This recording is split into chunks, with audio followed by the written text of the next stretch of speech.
The presentation I was going to give, but won't be giving now, because it fitted into another session in this conference. But I'm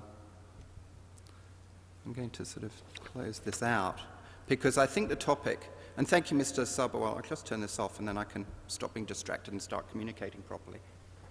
Thank you, Mr. Sabharwal, for introducing this topic, the IP benchmarking and standards topic. It's a huge area.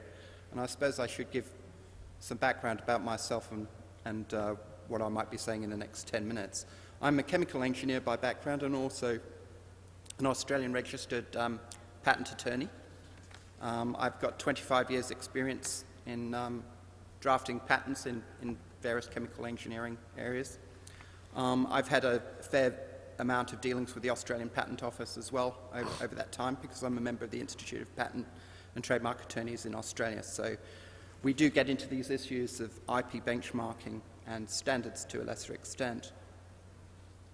I think the first thing I'd like to say about this topic is that it's an enormous topic. We could probably have spent 3 days talking just about this. But I'll just give you some thoughts that I have about benchmarking and then how I feel standards interrelate to benchmarking. I don't think benchmarking and standards are independent of each other, although the relationship may at first glance seem to be subtle. Let's start with benchmarking. Clearly we know what we're benchmarking. Well, do we?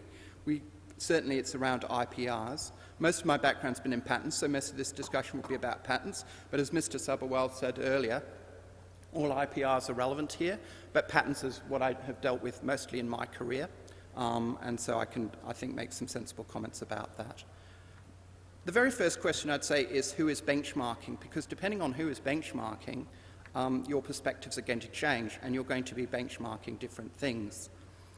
Is it a company like Mr. Anil Kumar has just explained to us how Philips looks at benchmarking and gave us a very good discussion about that. Companies will look at a certain benchmarking in a certain way. It might be number of patents in the portfolio. It might be evaluation of those patents compared to industry competitors, a whole heap of metrics that may actually be quite secret and proprietary within companies, in fact, to benchmark IP. And there's a lot of information that's in the public domain on non-financial criteria.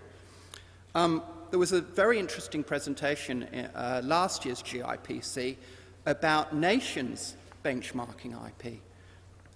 It's not simply about the number of patents, as we've seen in China, an enormous number. I think the last number of patents I saw for China was 800,000 applications filed in a year, some vast number. It's not necessarily about numbers. I believe that some nations are actually seeking to concentrate IP in particular technology areas, and there was a very good presentation about that last year. So you could actually have governments benchmarking on IPRs. And then related to government, but in a slightly different way, government agencies can benchmark in terms of how their standards for validity, novelty and inventive step compare with other jurisdictions. And I'll talk a little bit about the Australian experience in a minute there. They may benchmark on those issues. The next complication we have, and it's a massive complication, is what metric is used for benchmarking. What is a useful metric for benchmarking? Well, clearly numbers isn't, in most cases, going to be enough. You can have an enormous number of IPRs, but they may not have very much value. But there are some metrics that I have seen used by different companies and entities. Companies will often look at, will often value their IP. They may value their brands, for example, and get a number on that. And in fact, I think there are league tables around the world produced by entities like, there are quite a few of them. Brand Finance is one that comes immediately to mind, that values brands within a company. And brands doesn't just mean trademarks, it can mean patents as well.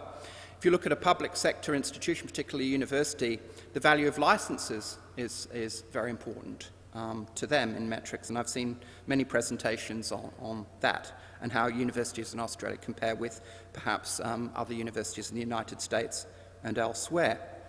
If we're looking at a government, they might look at how valid the patents they grant are perceived to be. And this brings me to the Australian experience, because we've recently had a very significant change to our patent law and our approach to inventive step. And that was driven by a perception that it was too easy to get a patent in Australia compared to getting a patent in some of our trading partners in Europe and the United States, for example, and Japan. And that became a serious concern for government. And it was necessary to look at our patent legislation and align that with the laws of our trading partners, particularly in Europe. And so in the future, it will be the inventive step hurdle, which had been quite low in Australia, will be significantly raised. And although we're yet to see how that's going to work out in the Patent Office, it's very likely that it will be more difficult to obtain Australian patents in future. And I hope I'm not putting anyone off. There's certainly there are reasons to file it in Australia depending on your technology area. So that gives an example of where the Australian government actually benchmarked its patent validity standards against those of trading partners, and then realigned the legislation to meet that. And I think that's where we start to see the beginning of the intrusion of standards here, because although patent laws are being generally harmonised around the world, that gives only a very basic framework. It doesn't give a framework as to how those laws are going to be applied, and that's where I think there is a role for standards. I suspect there are probably as many examination standards in the world as there are countries examining patents, in fact, as I speak today. The Australian Patent Office has a set of examination standards which is published in its Manual of Practice and Procedure, and I know a number of other offices do the same thing. USPTO comes to mind. In that category, the EPO also comes to mind. These approach a standard, but they're probably not quite as rigid as the standard. And we know that because cases are debated, there are controversies about patents, so we know that there isn't a uniform standard that's being applied. There are different perspectives. I want to go back one step too. Another place where there's going to be a huge role for standards, I think, is in what metric you use to benchmark, and how the metric is applied. There are going to be standards around that. I suspect, and I hope I don't sound ignorant, that for standards essential patents, there will be standards around standards essential patents and FRAND licensing. I don't doubt it. And if there's someone out there at the moment who says, well, there is a standard and Richard doesn't know about it, I apologise for that. But to my knowledge, there isn't as yet. It's one of the great debates is what is a reasonable royalty. So, yes, harmonisation of standards is all very well. And Mr. Subberwell has done much work, and he was explaining to us before with the TRIPS, the basic legislative framework in which patents and IPRs generally are examined, granted, and to a certain extent used, exploited.